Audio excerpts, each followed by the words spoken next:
Good morning, everyone. Basically, this is a series of post-COVID fungal endogenous endophthalmitis cases which really challenged us during the pandemic. So I'd like you to just have a look at what we have to present. In early 2020, the COVID-19 pandemic hit us like an avalanche. Medical science battled to save lives with every measure available. However, many who made it through the blizzard had ramifications which were felt in various parts of their bodies later.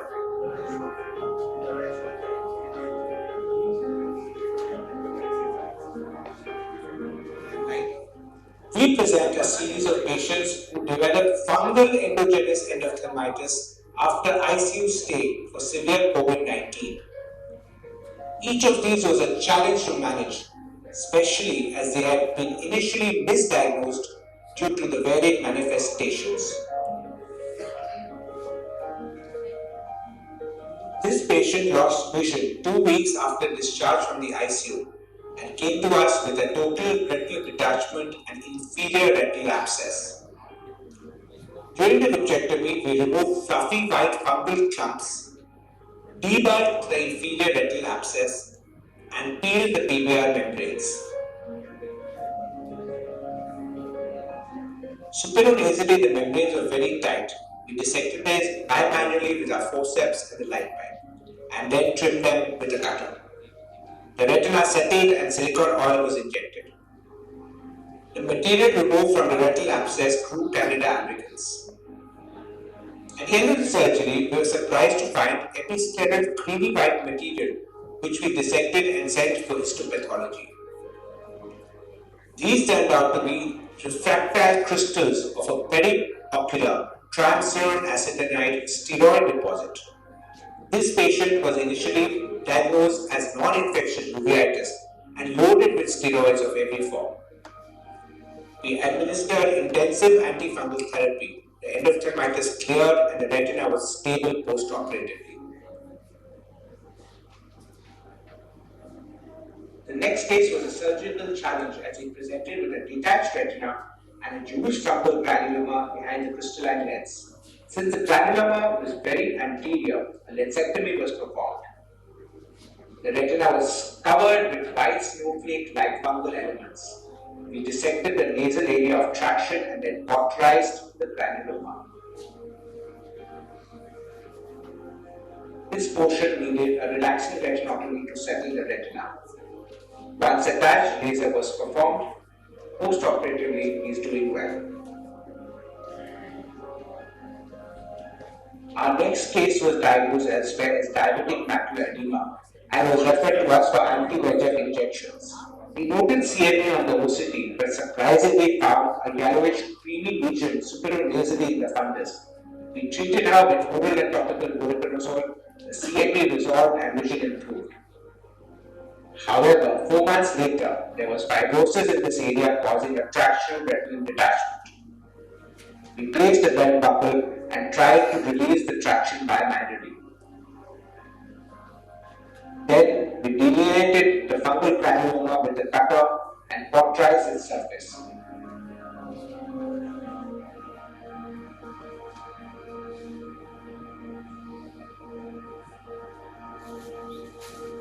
Post-operatively, the retina is stable with good vision. Our next case was initially diagnosed as neovascular AMD, but as he developed vitreous exudates, he was subsequently treated as a case of uveitis with steroids. We suspected fungal endogenous endophthalmitis and performed a vitrectomy in both eyes. In the right eye, we removed the creamy white exudates.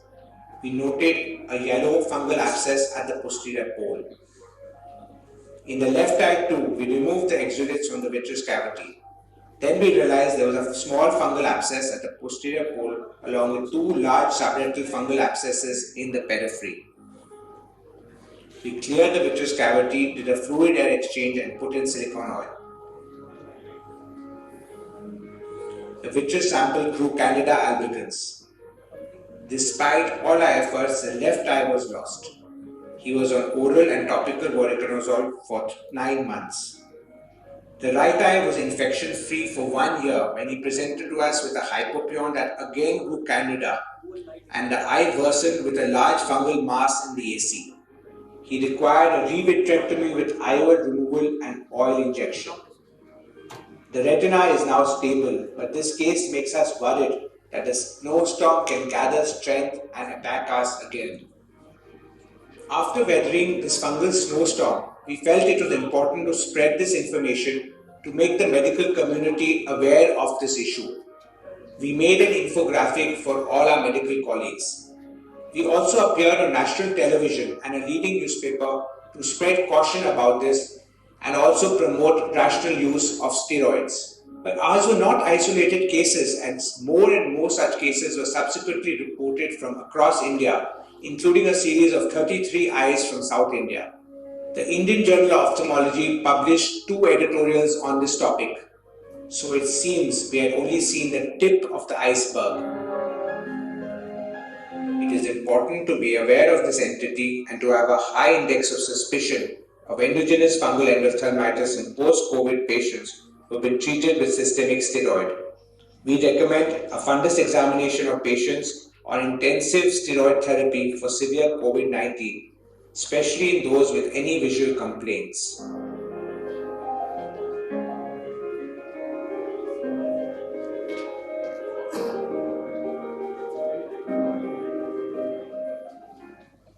Thank you so much. In early 2020,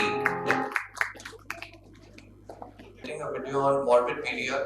So it basically helps us to understand the intricacies of managing these complicated cases, which includes preoperative assessment and as well as intraoperative tips and tricks.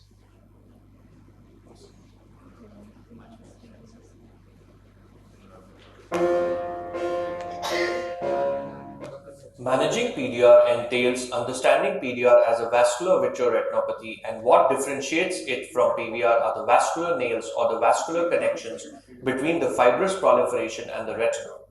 Presence of hemorrhage, and the most important is understanding of vitreoschisis.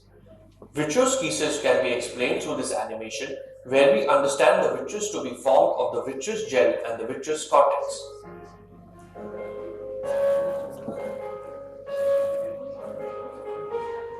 The heme in PDR cleaves the vitreous cortex into 2 leaves, the anterior leaf and the posterior leaf. This can be very well studied on a swept-sourced OCT, where the green arrows depict the anterior leaf and the blue arrows show the posterior leaf. And this is very important in bimanual surgery to find the correct space or plane of dissection to safely enter the subhyaloid space and atraumatically remove the vascular membrane from the retinal surface. This one-eyed lady with an extensive fibrovascular membrane posed an extreme surgical challenge, as we planned for an atraumatic removal of the membrane and also avoid iatrogenic breaks so as to avoid a tamponade if possible. After studying the anatomy of the membrane on the SSOCT, we safely entered the posterior hyaloid temporally and extended the hyaloid separation till the point of attachment. With the help of sterile depression, we create a cleavage plane anteriorly with the intermittent cutter suction and dissection to completely separate the FAP from its anterior attachments.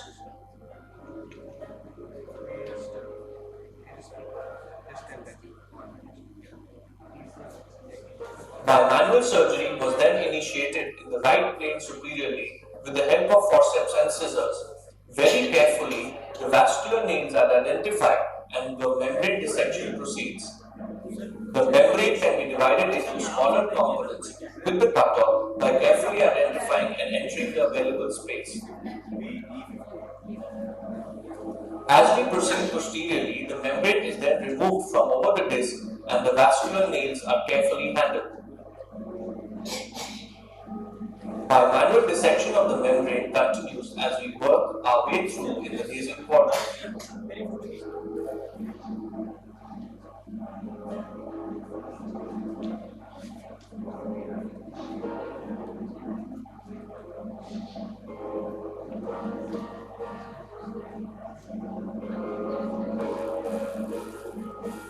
In areas of end-of-life attachments over a major vessel where we encounter bleeds, dissecting the membrane first to relieve the traction can be done with the help of the cutter and scissors, as the cutter helps to grasp as well as clear the hemorrhage, giving us a better field of view.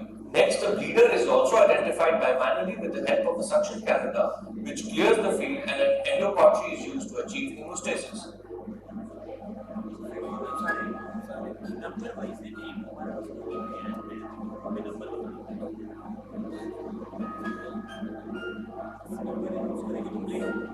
The superior membrane leaf is next tackled in a similar manner to complete the dissection and complete the case atraumatically with an attached retina without any tamponade.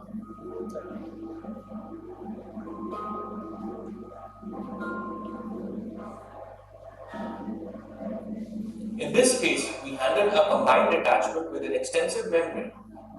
Here, the heme streak helps us to identify the right plane of dissection, and we bimanually tackle the membrane, identifying and cutting the vascular nails.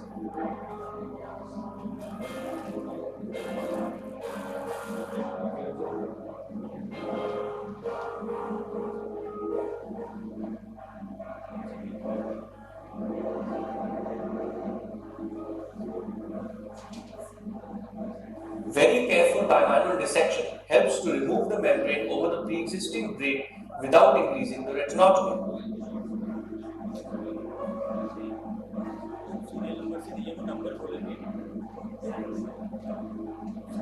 Fluid air exchange is done and the retina is settled, followed by retinopexy and gas tamponade.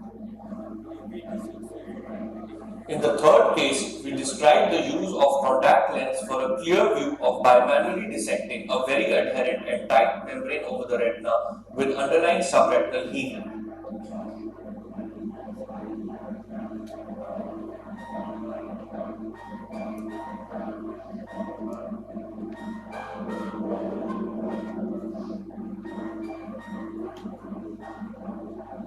After relieving the traction and protecting the macula with PFCL, a retinotomy is made.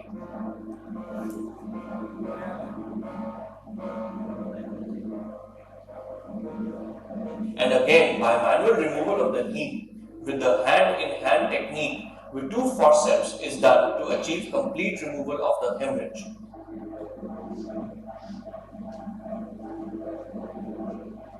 In the last case of morbid PDR with extensive subhyaloid hemorrhage under a fibrosed posterior hyaloid, a nick in the posterior hyaloid is made with a 25 gauge needle and the hyaloid is carefully removed over the posterior pole. We extend the dissection from posterior to anterior, unlike other cases where we initiated the dissection anteriorly. Complete removal of the hyaloid and the hemorrhage is achieved with very gradual cutter suction and separation of the posterior hyaloid all around to achieve a stable retina.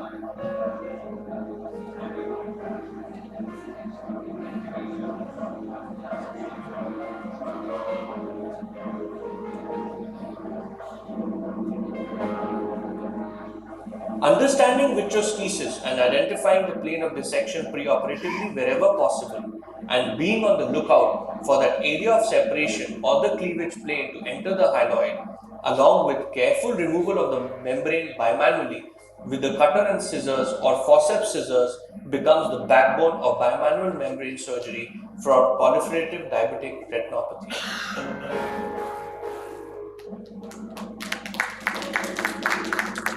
Thank you.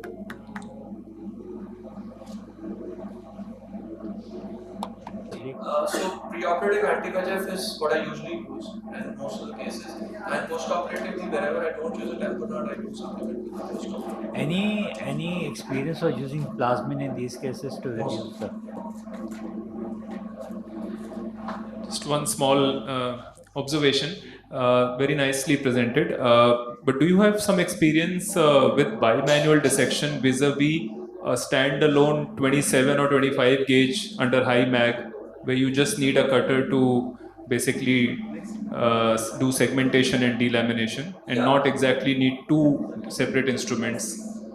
Yeah, that's right. I think that is also one of the approaches that can be used. But I think places where you have very thin atrophic retinas and you have a combined detachment, I think I think bimanual is my preferred way of choice.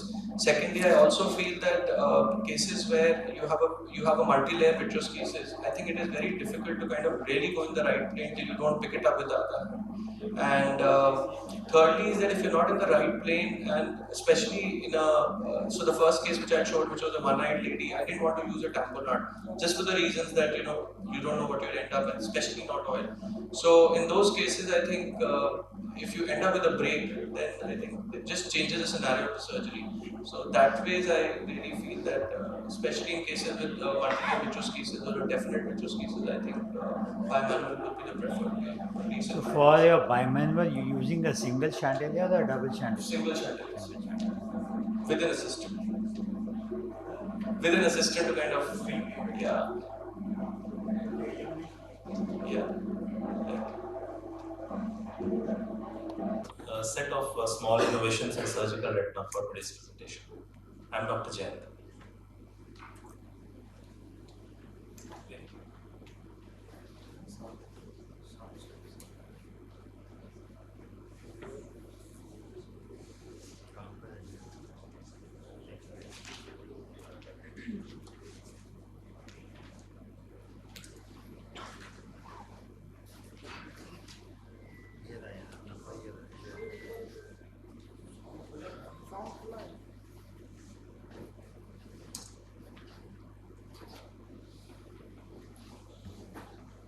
There's no voiceover.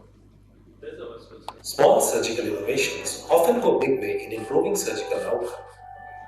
We bring to you a series of surgical innovations, the first one being a few simplifications in scleral buckling surgery.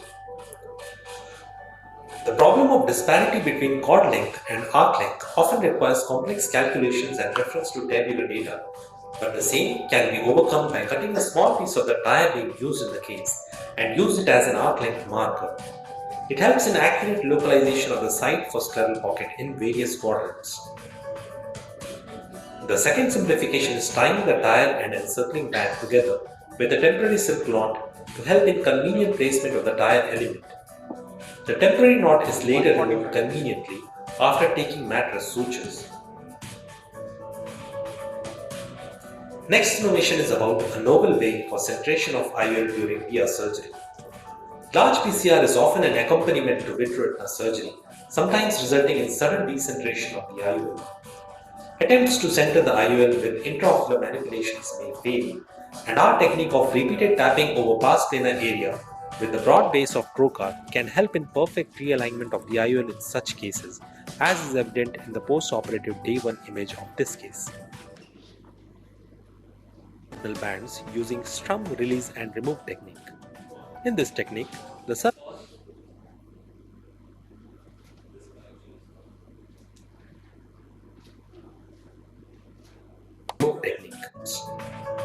temporary silk knot conveniently are IOL during VR surgery. Large PCR is often an accompaniment to vitreoretina surgery, sometimes resulting in sudden decentration of the IOL. Attempts to center the IOL with intraocular manipulations may fail, and our technique of repeated tapping over pars plana area with the broad base of trocar can help in perfect realignment of the IOL in such cases, as is evident in the post-operative day 1 image of this case. Our next innovation is about removal of subretinal bands using strum release and remove technique. In this technique, the subretinal bands are strummed like a guitar string to loosen their adhesion with overlying retina, and the sites where the subretinal bands are the most mobile are identified. The bands are then removed from these sites, released. Subretinal bands are strummed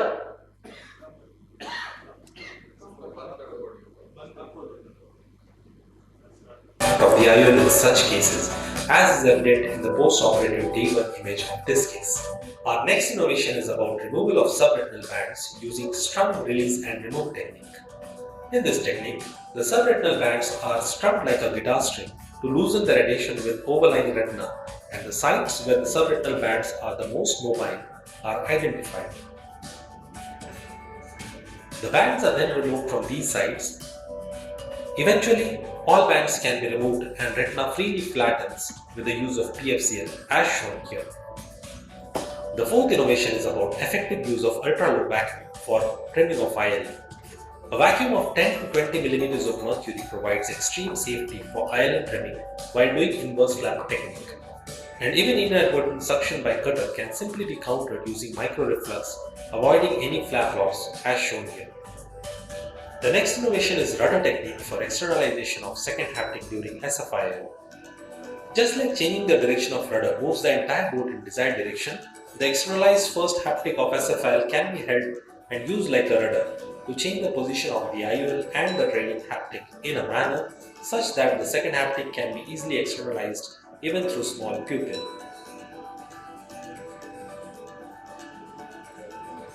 The sixth innovation is about cutter-assisted cataract extraction in cases of subluxated soft cataracts requiring vitreoretinal surgery. In this technique, two side ports are made, vitrectomy infusion is used from one port and the cutter from the other to create a capsular excess, followed by cataract extraction using aspiration and cutting in low cut rate, alternatively with the cutter. Soon the entire cataract is removed and a CTR is placed to stabilize the guide, followed by IOL implantation. This patient then underwent RD surgery and had a stable IOL at 1 month follow-up. Last but not the least is blunt dissection with cutter in diabetic vitrectomy. As demonstrated here, the shaft of cutter itself can be used as an excellent tool for blunt dissection, even without any suction, and this comes handy in cases with extensive membranes over detached retina, where most of the membranes can be removed safely by predominantly using blunt dissection. And as we can see here, the membranes are soon gone.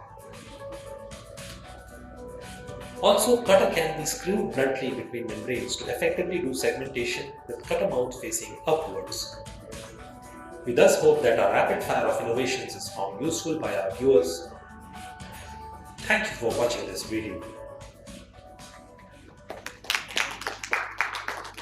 Small surgical innovation.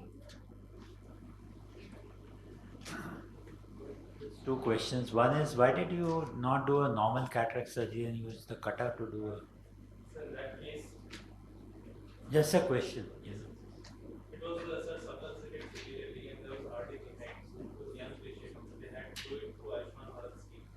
And we had to either go for a combined or like just cataract surgery. And in case there was a drop by the operating anti-segment surgeon, it would have become complicated because for 1 week we could not have operated. And the status of retina was not known because it was an old RD, whether it was operable or not. So plan was that I'll just simply do anteriorly, assess the retina with IU and then go ahead with RD surgery if required. And it did not needed a phacosurgeon. Even if there was a drop or anything, I could have managed it.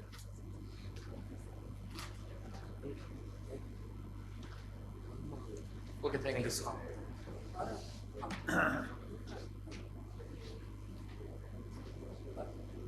This is a case of 25-year-old gentleman with large optic disc pit and a macular detachment. A 25-gauge pars plana vitrectomy was performed. Triamcinolone acetonide was used to stain the vitreous and PVD induction was performed. As you can see, the posterior highlight was quite taut and PVD induction was slightly difficult.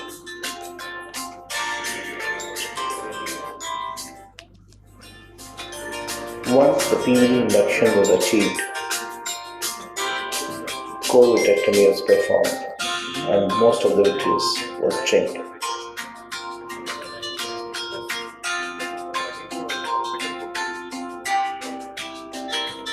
Brilliant blue stain was used to stain the ILM.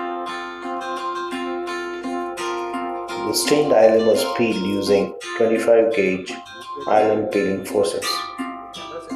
The pinch and peel technique was used to peel the ILM.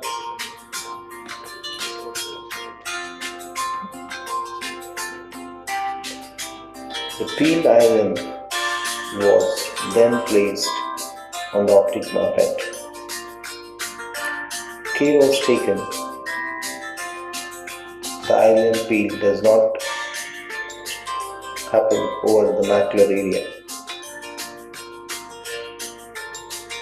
OCT of this patient showed foveal thinning. To avoid the risk of macular hole formation, the iLM was not peeled over the foveal area.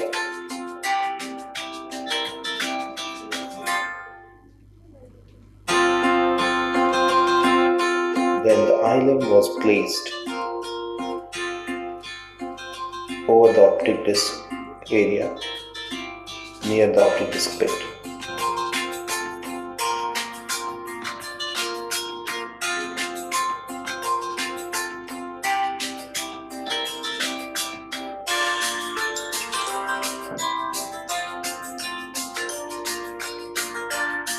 A soft tip cannula was used to tuck the iLM inside the optic disc pit. A fluid air exchange was performed and C3F8 gas was injected. 1 month following the surgery, the OCT showed very good macular attachment and the optic disc pit was also well stuffed. Thank you very much.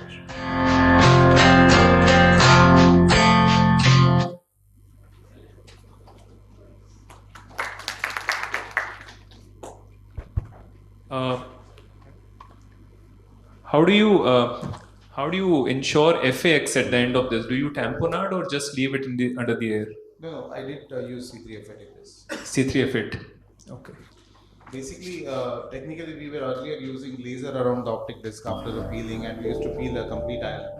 So laser in a papillomacular bundle can affect the visual acuity. So this is just tucking the iLM in the optic disc pit and just doing FX with the gas for 3 weeks.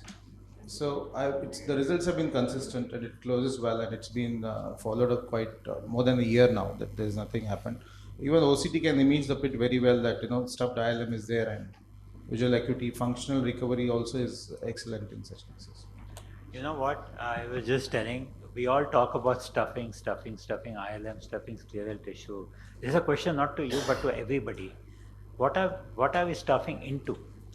The optic disc pit actually is covered by tissue and its pit is under that tissue. So we are actually stuffing it over the tissue for the pathology which is under the tissue. So I don't know what we are doing, but it's just a thought. But everybody, not to you. I'm not asking you a question. It's just, I think what we are probably doing here. The disease pathology itself is such a mystery that even a plain vitrectomy has worked in many of the cases. So the question is the origin of fluid. If you believe that the origin of fluid is vitreous, then we're removing the traction.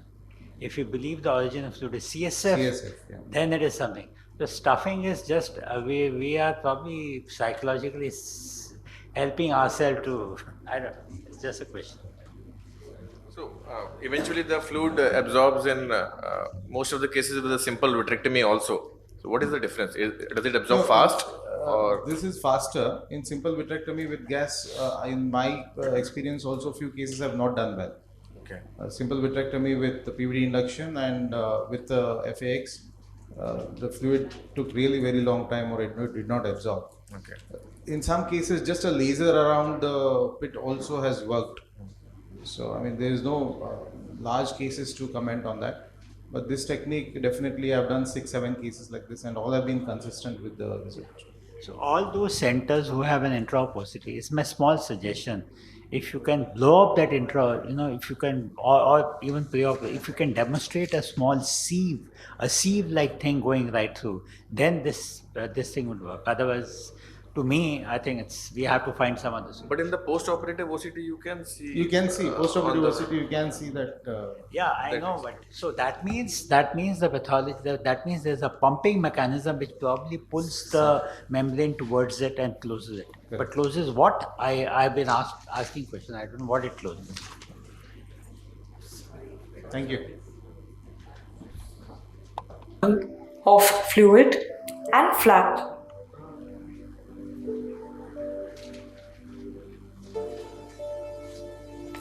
Author has no financial interest.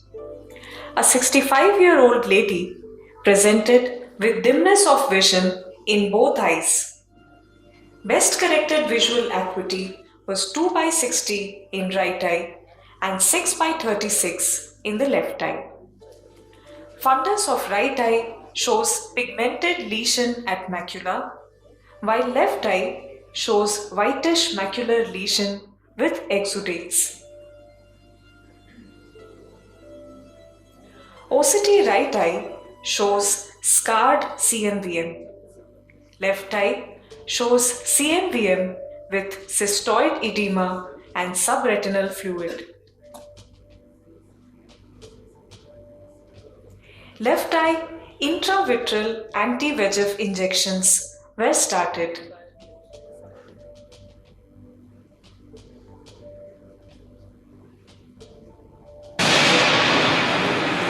But after the third injection, there was resolution of VMT with formation of a large full thickness macular hole. Challenges in the present case are a one-eyed patient, already diseased eye, difficult intraoperative identification of macular hole, and ILM peeling to be done over CNVM. After detailed discussion with the patient, surgery was planned. Vitreous stained by triamcinolone. Posterior vitreous detachment induction was done.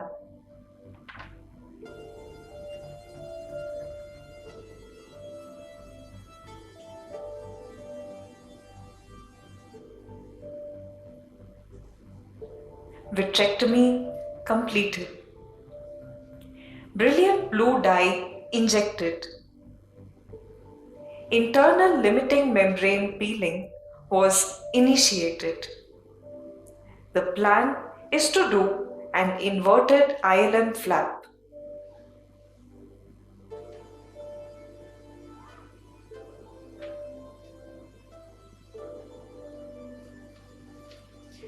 Things were going really well when this happened.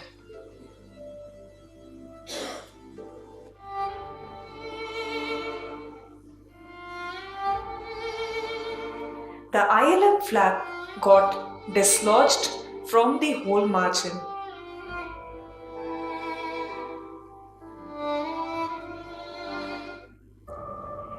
Now PFCL was injected.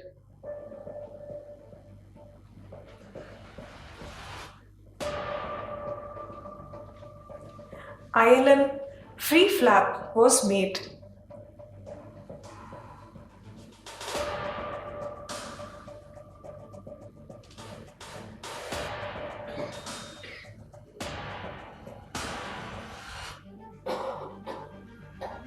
Using silicone tip, this free flap was positioned in the macular hole gently.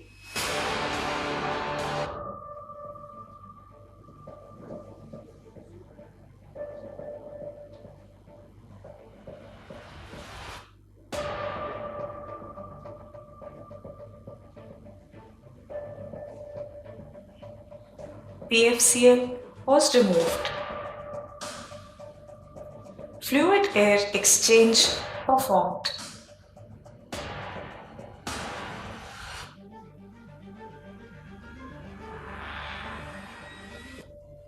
Postoperative OCT showed closed macular hole with BCVA of 6 by 36. The learning points in this case are: intravitreal injections can cause resolution of VMT. The VMT resolution may lead to a macular hole formation. ILM peeling is a viable option for macular holes in CNVM. Keep calm and carry on after an intraocular complication. Free ILM flap can be tried in dislodged ILM cases. Thank you.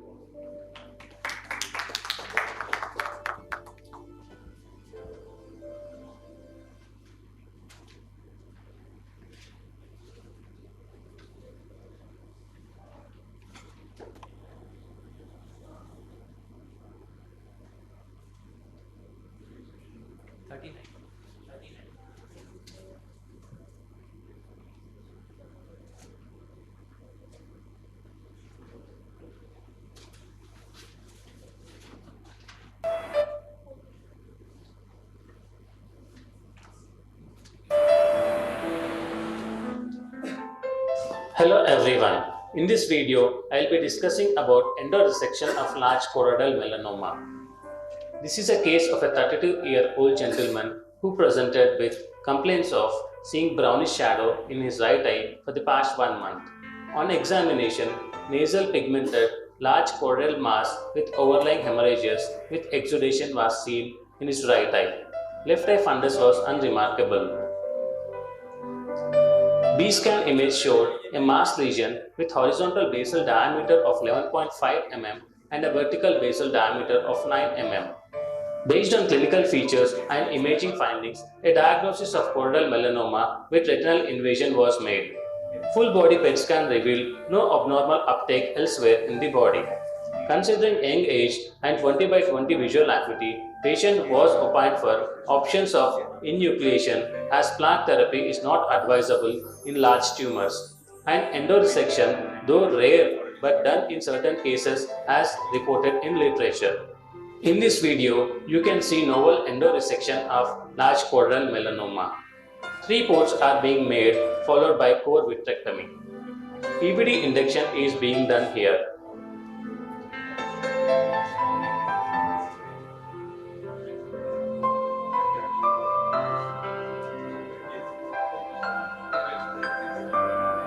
Following which, rest of the vitrectomy is completed. Here, PFCL bubble is being injected over the posterior pole. Cutter is being used for endoresection of the tumor.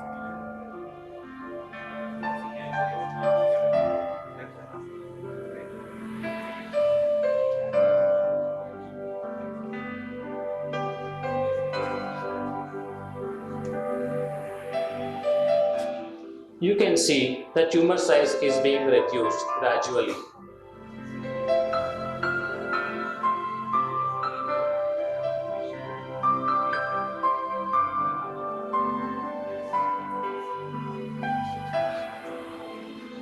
Here, bare sclera with multiple choroidal tissue is seen. Scraping is being done to remove as much as tumor tissue as possible.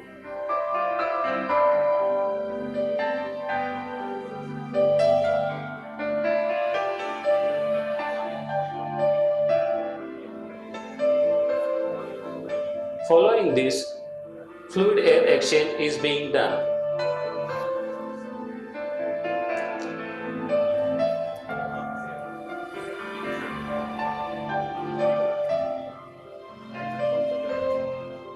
Now endo laser is being done all around the tumor. High power of 600 mW with long duration is being used to laser the base of the tumor. Following that, air oil exchange is being done. Histopathology section showing cluster of tumor cells having spindle cells to epithelioid-like cells with conspicuous nucleoli and melanin pigments containing cytoplasm was seen. These features were consistent with pigmented neoplastic lesion.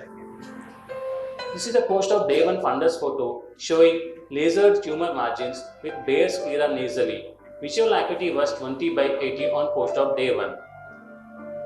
This is a post-op 1 month photograph showing stable retina with epiretinal membrane seen over the macula. Thank you.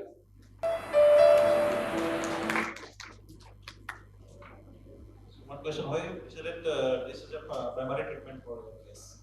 Sorry, I didn't get you. Why this is a primary treatment for Okay, so in this case, as you can see, the B scan, the basal diameter was more than 10 and the height was more than 6 millimeter.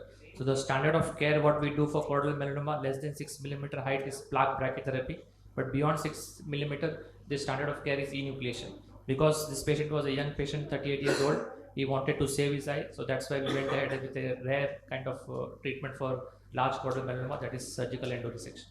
Still, it is sitting so close to the optic nerve, and section is a very risky procedure in such cases. Yes, that's why it is not a standard of care. We do only once in a while. Life saving is more important than eye salvage. Sorry? Life saving is more important than eye salvage, maybe. Yes, you are absolutely right in that. That's why the patient is under due follow-up. Every 6 months we do PET CT scan to rule out any liver metastasis. And till now, 1 year down the follow-up, there is no evidence of any liver metastasis or anything. So I think this is something which we can offer.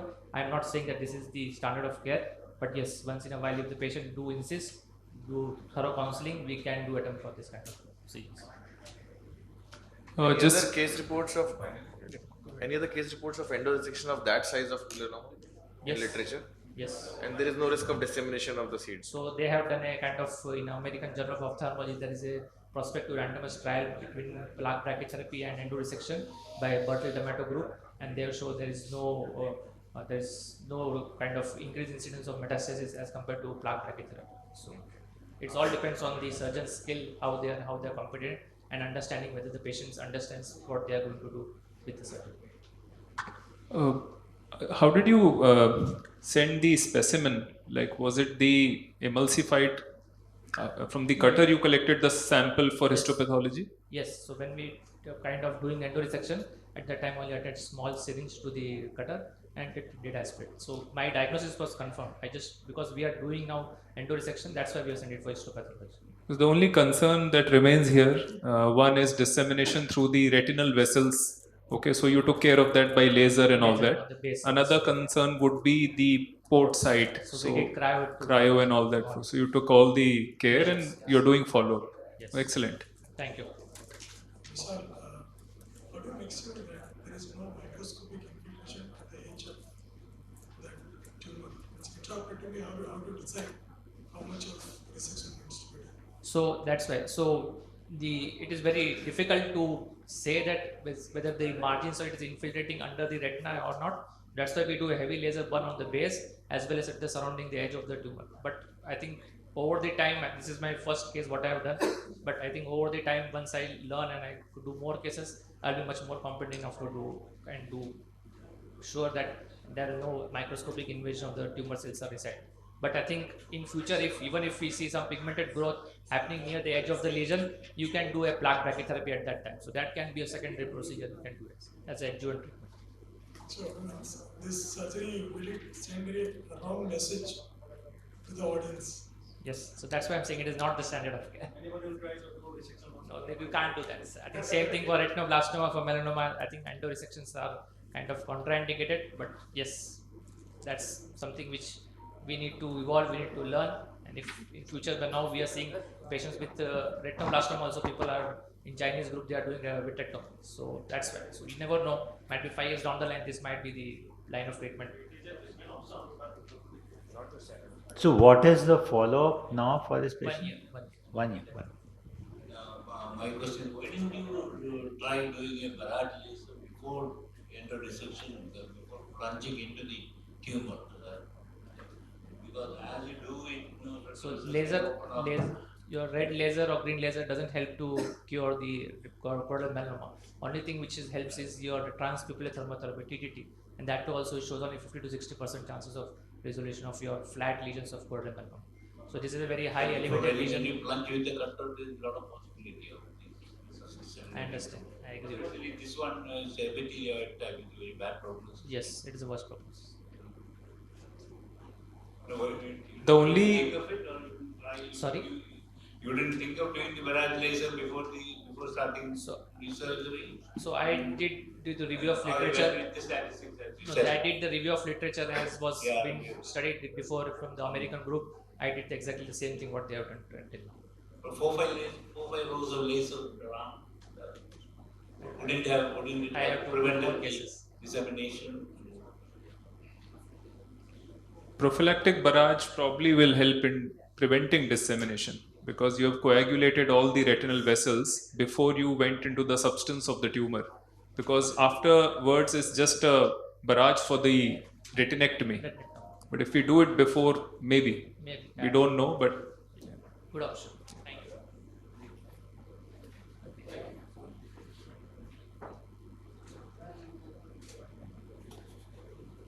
Morning, I'm Dr. Vaidehi Sate. I'll be. This is a non-competitive. This is a case of a 360-degree giant retinal tear in a 10-year-old boy with one-eyed status. The bare choroid is visible all around. The retina is totally mobile and the vitreous is adherent to the retinal surface.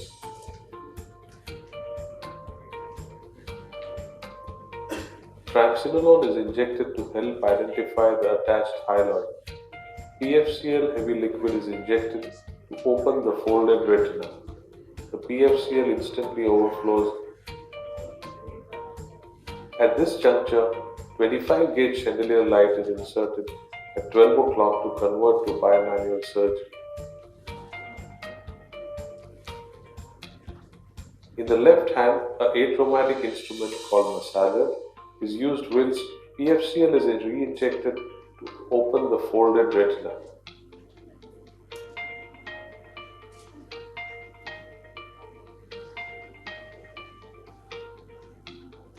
Once again, the cutter is used to engage the stained hyaloid, while the other instrument is used to gently hold the retina back from folding.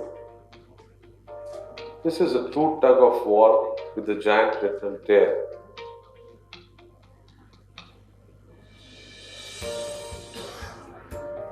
The hyaloid is engaged and re-engaged again and again to loosen it from its retinal attachments.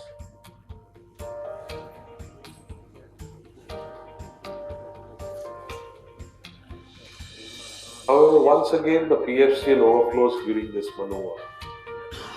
We overlooked the same and persisted with hyaloid peeling and managed to clear and trim it as much as possible.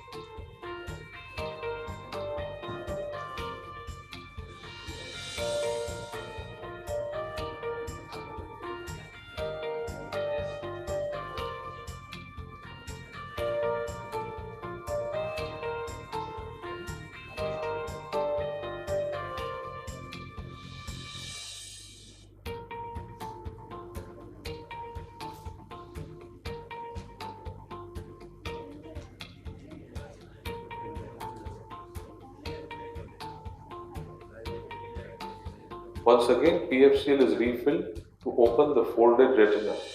As the posterior pole opens up, we realize that the retina has rotated itself.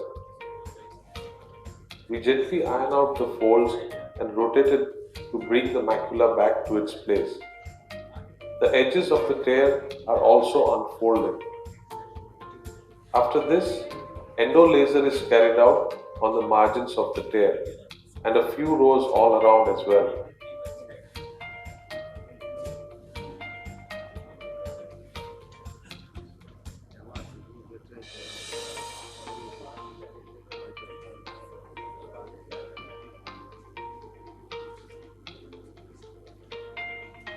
Once the endo laser is done, air PFCL exchange is carried out. This maneuver is very crucial and done such that the edges of the tear are kept constantly dry. This has to be done slowly and patiently, otherwise slippage of the tear may occur due to the residual fluid seeping under the retina. Finally, the residual amount of PFCL is aspirated from the posterior pole. The retina is totally flat under air. Silicone oil is injected as a post-operative tamponade.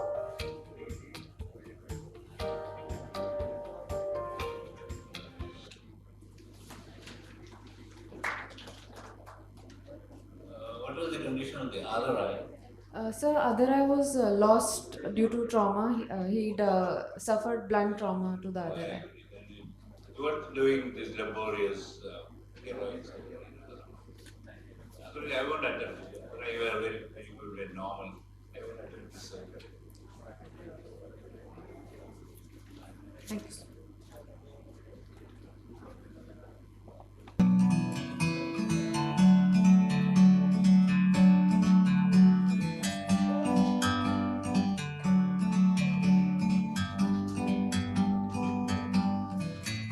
We present a case of a 20-year-old female who presented to us with complaints of dimness of vision in her right eye for 2 months. At presentation, the visual acuity for the right eye was 6/60 with presence of straightening of vessels and a taut membrane that was running through the fovea. The visual acuity for the left eye was documented to be 6/6. On performing OCT for the right eye, we saw an altered foveal contour with the taut membrane. On performing fluorescein angiography, the right eye showed peripheral leakages from the vessels and the left eye showed 360-degree capillary non-perfusion areas with leakages which was managed with laser treatment. Surgery in the right eye was initiated with insertion of 25 gauge cannula. Core vitrectomy was started. The taut membrane seen running through the fovea was removed with the help of a forceps.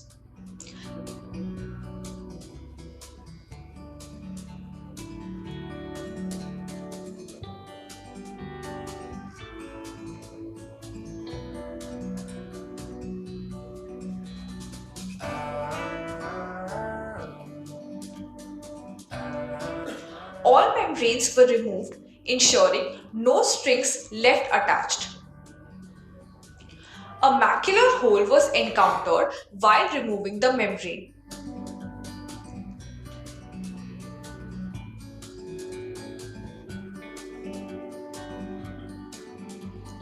The membrane was removed such that all the edges of the hole were free of the membrane.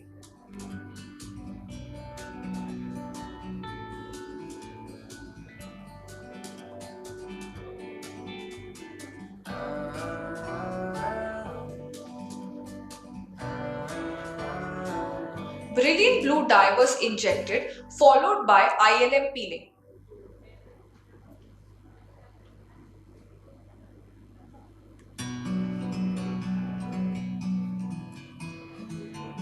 Laser was done around the suspected break and the periphery.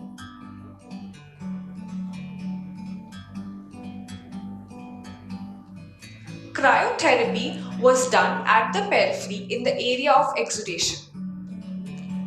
Air fluid exchange was done thereafter. C3F8 gas was injected and the case was closed.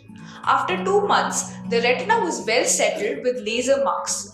Vision improved to 6/36. Thank you.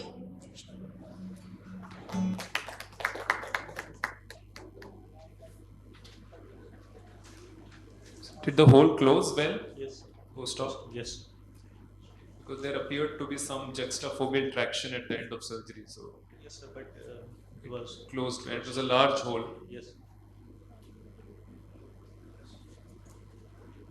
Thank you, sir.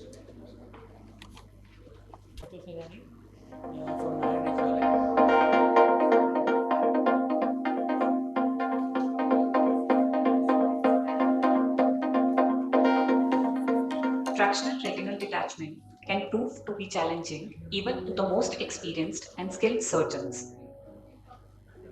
Vitreous liquefaction, as we all know, is a natural process of aging and leads to posterior vitreous detachment. Fractional retinal detachment is the play between this detaching posterior vitreous and the proliferative fractional membranes.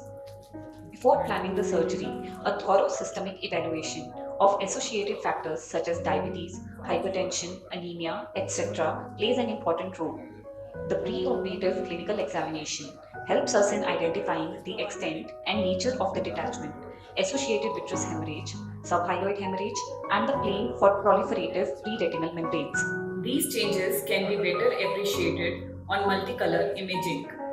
Preoperative imaging like the OCT and B-scan can be a helping tool as well.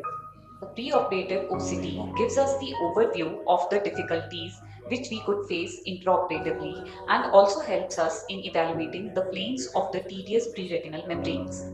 While every surgeon would go for a patient's retina to look like this, what do we do if we come across something that looks like this, or even this? Worry not, here are some tips. We start off with our 3-port pars plana sclerotomies. Now, the vitreous in such cases is usually detached in the mid-periphery but will have attachments at the posterior pole, thus forming a cone. So, it's preferable to start by trimming the peripheral vitreous cone all around. Remember to use high cut rate and a low suction. Avoid pulling on the vitreous without trimming the peripheral vitreous, as it can sometimes bleed and may also cause tears in the retina. If vitreous hemorrhage is present, it is cleared off in a standard fashion. Always ensure that your ports are free from the vitreous strands. Now that we have cleared the peripheral vitreous, we move on to the posterior pole. There are various methods by which the membranes of the posterior pole can be dissected. The choice of the technique depends on the individual case. End block dissection basically refers to the removal of the posterior vitreous and the tractional membranes in one piece. While this technique may be quick, it is best avoided as it can lead to multiple large breaks and profuse bleeding.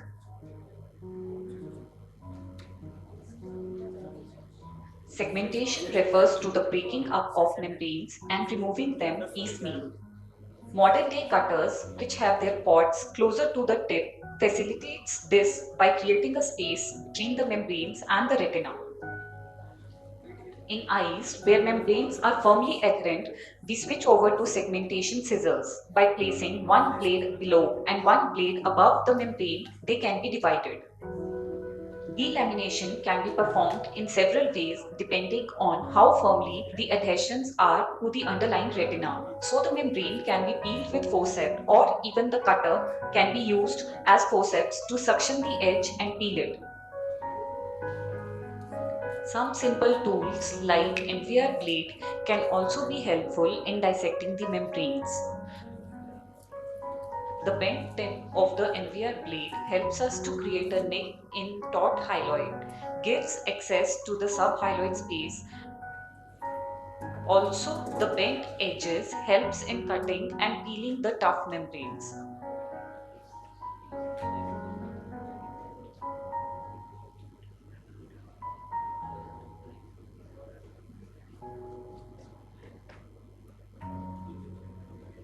When utilizing the forceps, use short and gentle pulls.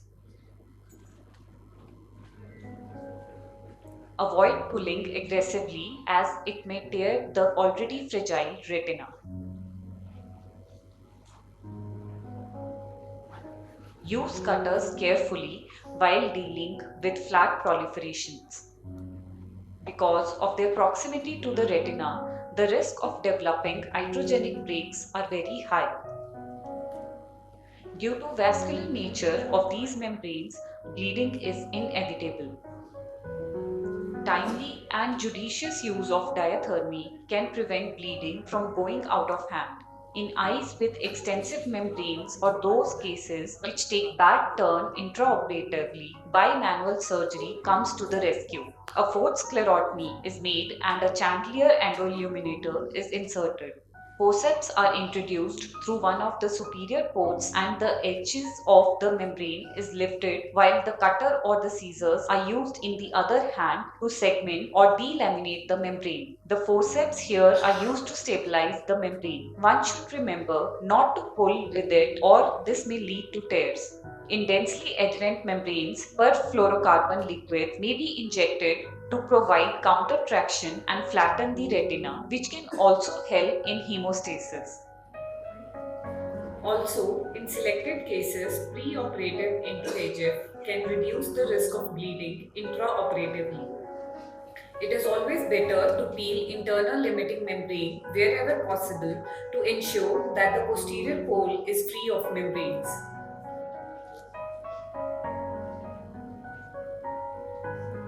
For an associated macular hole, the ILM peeling should be done with inverted flap technique over the hole.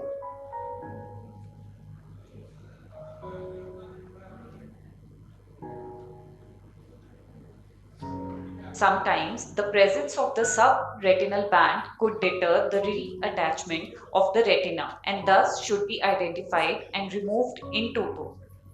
Finally, in certain scenarios where complete membrane peeling may not be possible, or if retina appears stiff and intrinsically contracted, a relaxing retinotomy can be done in order to settle the retina. Further, endolaser has to be done for all pre-existing as well as iatrogenic breaks. Supplemental endolaser should also be done in areas devoid of the laser. One must ensure that there is adequate hemostasis. Finally, endotamponades such as silicone oil or gas may be used.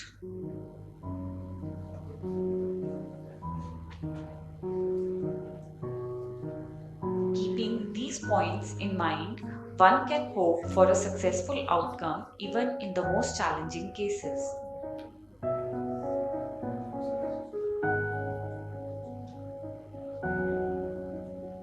Thank you.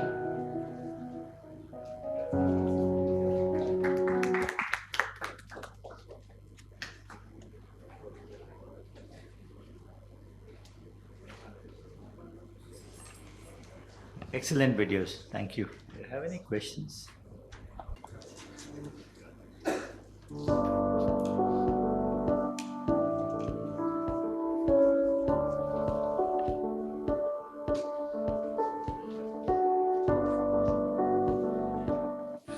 Various pediatric retinal diseases can cause tractional, exudative, rhegmatogenous, or combined retinal detachment. Vitreoretinal surgery in pediatric eyes is challenging due to its anatomic variations, different etiologies, delayed presentations. A good pre-op assessment helps to decide on the need for lensectomy or any anterior retinal drag, which is very important in these cases so as to avoid any iatrogenic anterior retinal breaks while placing the cannulas. This is a case of a stage 4A retinopathy of prematurity, wherein you can see that the retina is dragged temporally and the surgeon plans to place the sclerotomies sparing the temporal quadrant, and the surgeon is sitting on the right side of the baby to operate the left eye. In this case of lens sparing vitrectomy, the trocar is vertically entered to place the cannula so as to prevent injury to the lens, and the entry is through the pars plicata, as the pars plana is underdeveloped in these preterm babies. This is another case of stage 4B retinopathy of prematurity, where the retina is dragged temporally and anteriorly, requiring lensectomy. So the sclerotomies are placed sparing the temporal quadrant, and the entry is horizontally into the lens so as to avoid any iatrogenic retinal breaks. After lensectomy using cutter, the membranes are dissected bimanually using scissors, forceps and cutter under direct microscope illumination.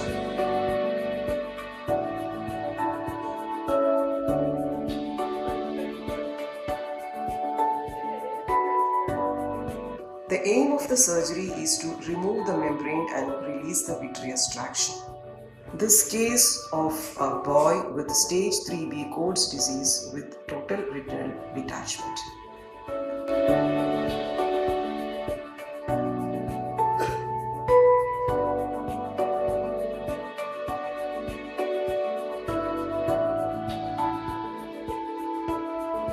The aim is to drain the exudative fluid externally and to treat the telangiectatic areas.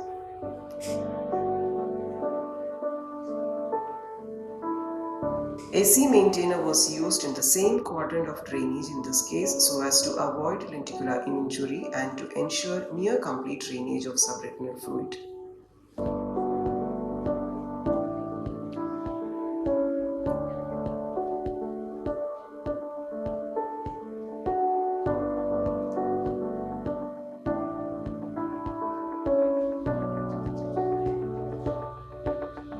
Belt buckle was put to support the peripheral avascular retina, as vitreous dissection would be difficult in the periphery.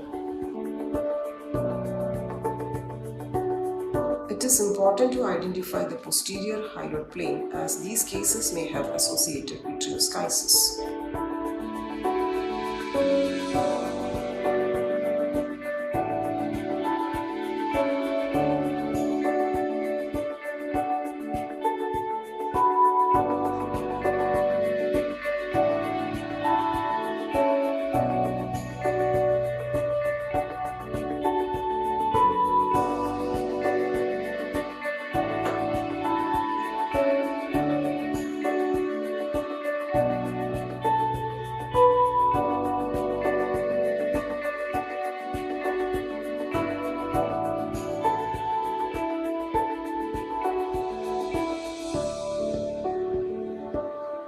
A bimanual membrane dissection is usually required, as the membranes are usually adherent to the thin underlying retina, which is avascular in the periphery.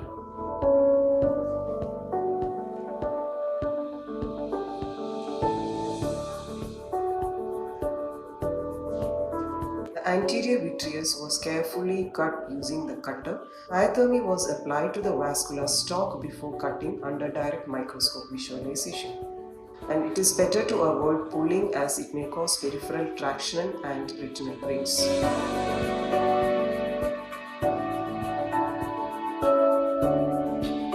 The posterior stalk is trimmed from above the disc after endocontry so as to reduce the ooze. Vitrectomy was completed using triamcinolone acetonide and ILM peeling was tried after staining with UPG.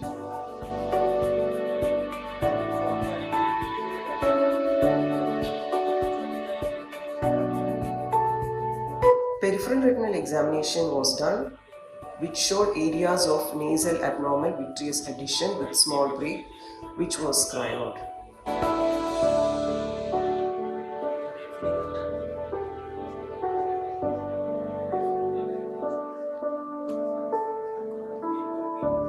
This is a young boy who presented with decrease in vision in the better eye.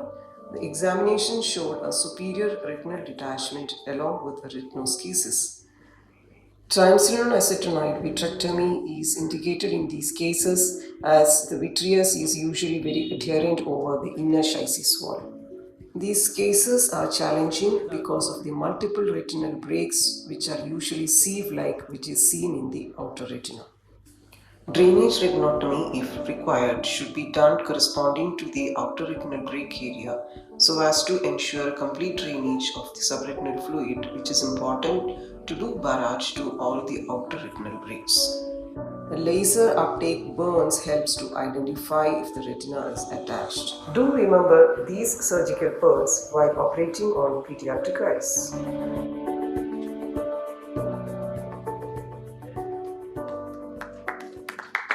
Thank you.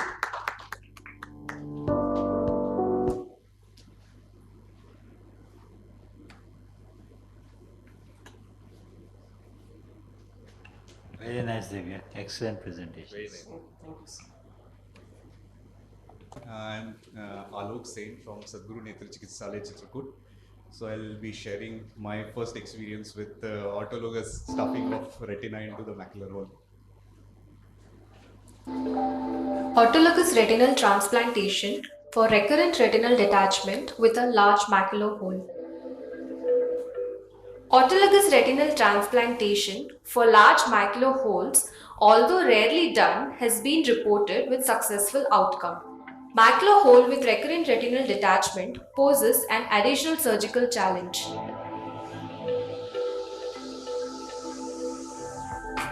This was a 35-year-old male patient who presented to us with complaints of sudden onset diminution of vision for 4 days. He had undergone VR surgery for rhegmatogenous retinal detachment in the same eye 5 years back.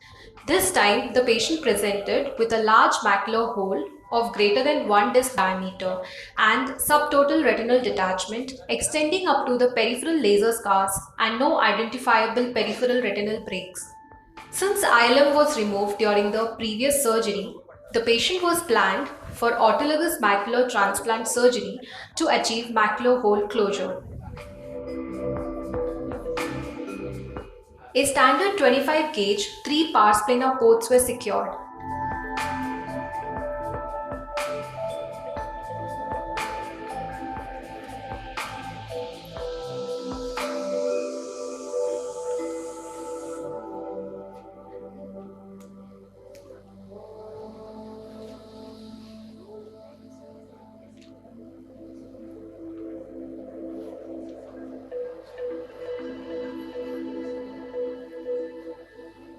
After initial pars planar PCotomy, PFCL was injected to stabilize the detached retina.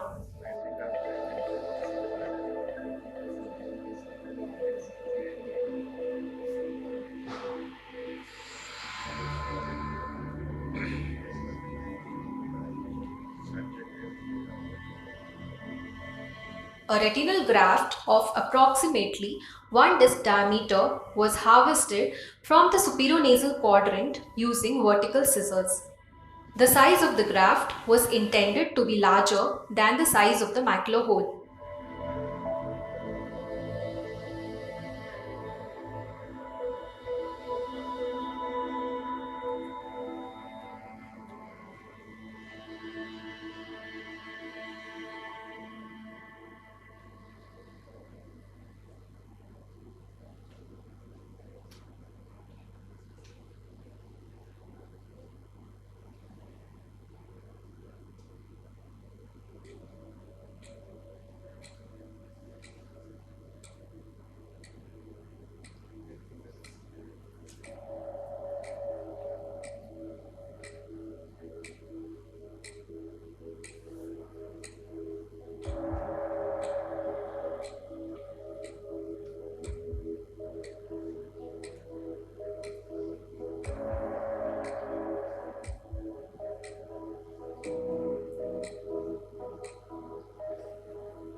graft was positioned in place by removing the PFCL slowly.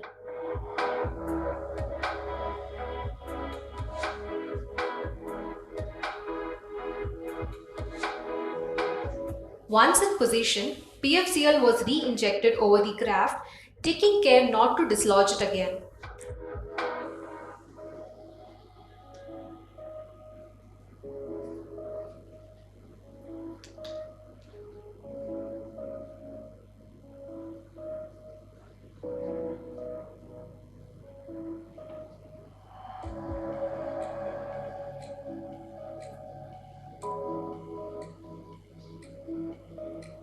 SRF drainage and fluid air exchange was done from the peripheral donor side break. Complete removal of PFCL was achieved by passive suction using a soft tip cannula over the optic disc and near one of the edges of the macular hole.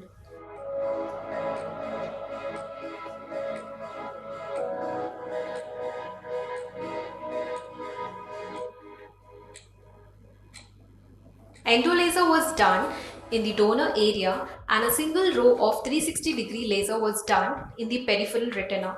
Light laser was also applied to the inferior edge of the macular hole.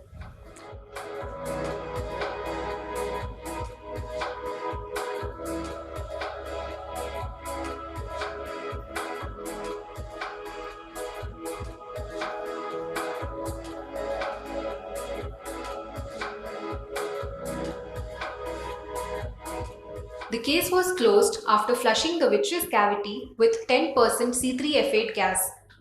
OCT at 1 month after surgery showed type 1 closure of the macular hole with an improvement of vision to 6/60.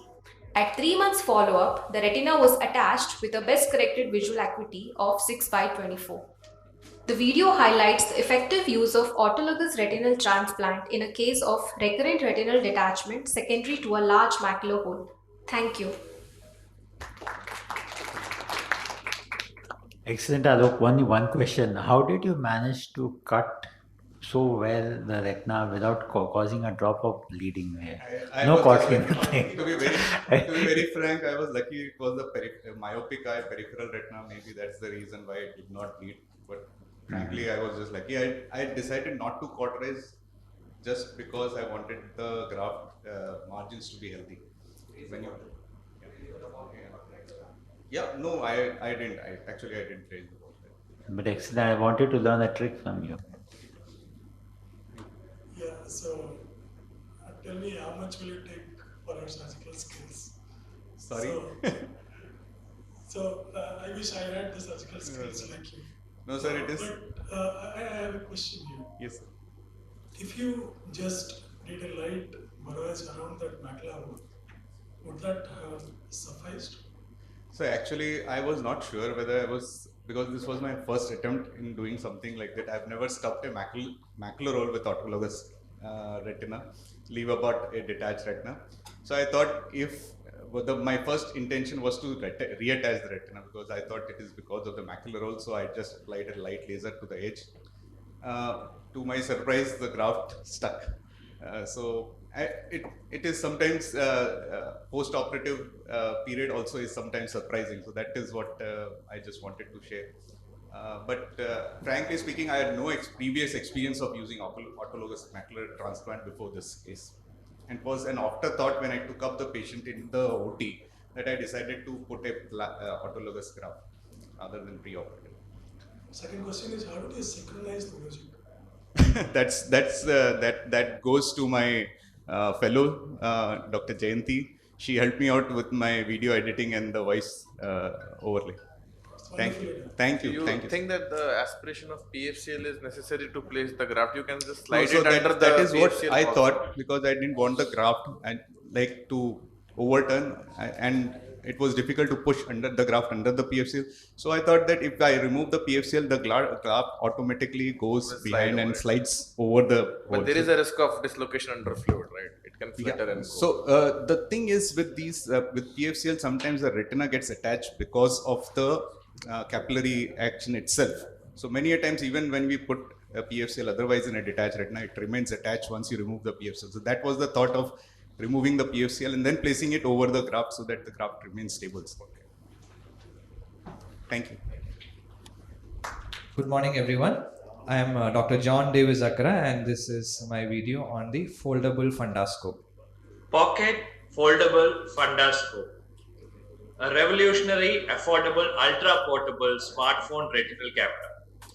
The author holds provisional patent for this invention and has commercial and financial interest in this device. Here we see a junior resident waiting to discuss a case with her chief. Okay, ma'am, you're fine. See you next visit. Sister, call the next patient. Sir, excuse me, sir. I want to discuss a case with you, sir. Yes, tell me. Make it quick. So there is one patient, a 34-year-old, with a history of vision is very low, and on fundus examination, I could see some sparkly lesions. Sparkly lesions. What do you mean by that? I don't understand. Tell me. Sir, I can explain, sir. A disc was pale, Okay. and retina was devoid of blood, and there was some sparkly lesion all around. Why sparkly? And, Do you have a fundus photo? No, sir, I don't. What is this? Come back with a fundus photo. Sister, next patient. That night, she was dreaming of a fundus camera when she was sleeping.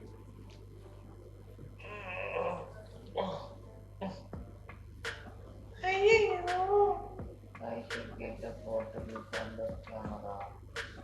But this was not a portable fundus camera. Oh, it was a dream. She wanted to find an affordable and portable option for smartphone fundus photography. Searched on YouTube and found several videos on how to do smartphone fundus photography. She went through those videos and tried to learn the technique. It was quite difficult, but she wanted to do it anyway.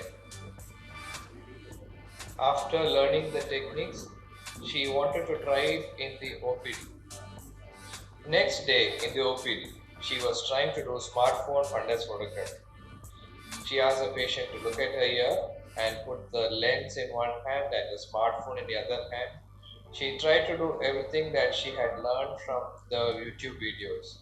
It was quite difficult and she was getting frustrated. The learning curve was quite steep. It was not possible. What to do? The ordeal continued at home, but it ended with a moment of inspiration. Hey, what are you doing? Why, what happened? Sit down and tell me about it. There was an issue in the OPD today. I was showing a patient to sir. I was trying to explain to him, but he was not ready to listen at all. I want something to take a fundus photo, which should be like it should be easily carried into the OPD, and it will be easier if I can keep it in your pocket. So if we need to find a solution for it, what do we do now? The folding laptop gave them an idea. Fold the book, keep it away, fold the top of the table, then fold the legs together, and then you can carry it very easily.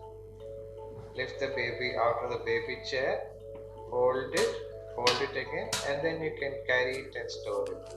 Open the book, close the book, and she can store it safely. Even the trial frame set closes for easy use. The idea was then transformed to a design using computer-aided design software.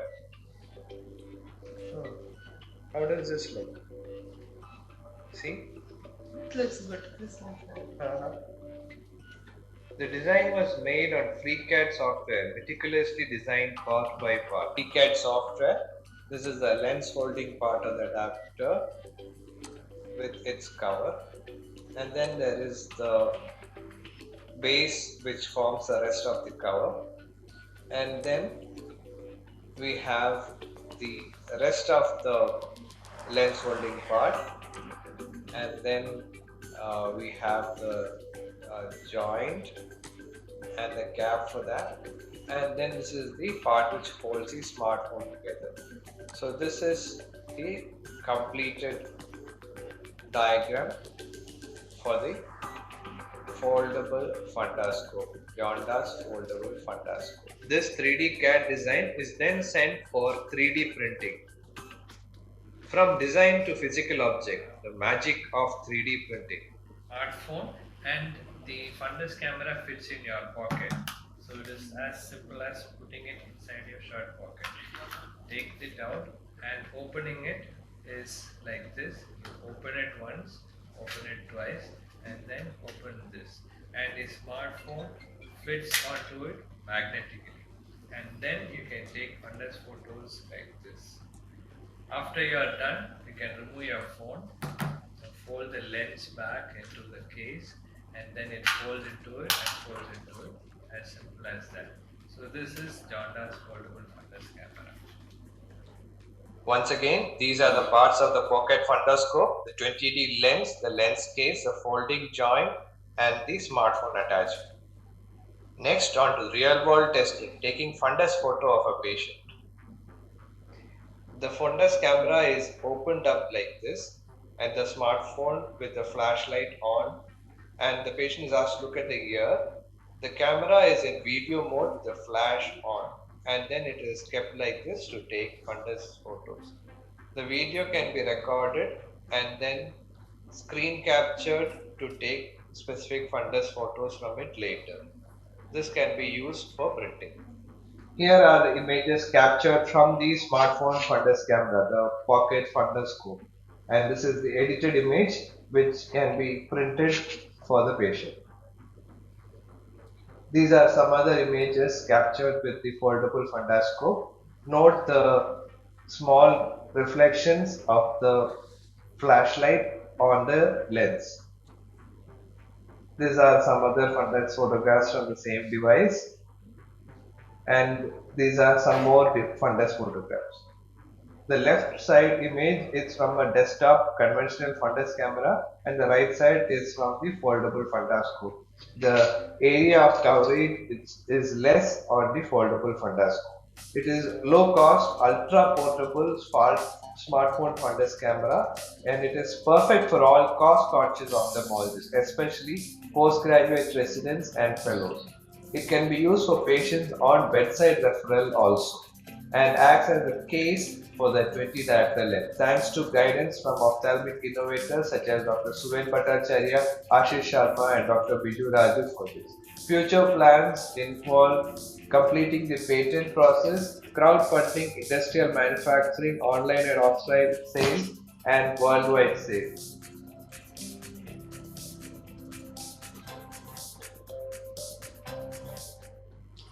Pocket. So this shows how your awareness antenna should be on all the time. John, Yes, you sir. can attach a headband also. If you incorporate this, you have to give some part of your. So you can have a headband which can house the distal end of the fundoscope. Okay. Which houses the lens. Right. So then you won't have to move your fingers, or you won't have to readjust. Okay. But if you incorporate this design, you have to remember that I gave this. Sure, sir. Yeah, nice one. Excellent, Sure, John. sir. An update. So that was the first model. After that, after the video was made, this is the latest model. This is even more compact, has inbuilt illumination, and of course, it has a magnetic attachment as initially shown in the video. So Excellent marketing. and the patent process is now complete. The application process is complete. Very nice. Any more questions, sir? Thank you. Thank you, sir.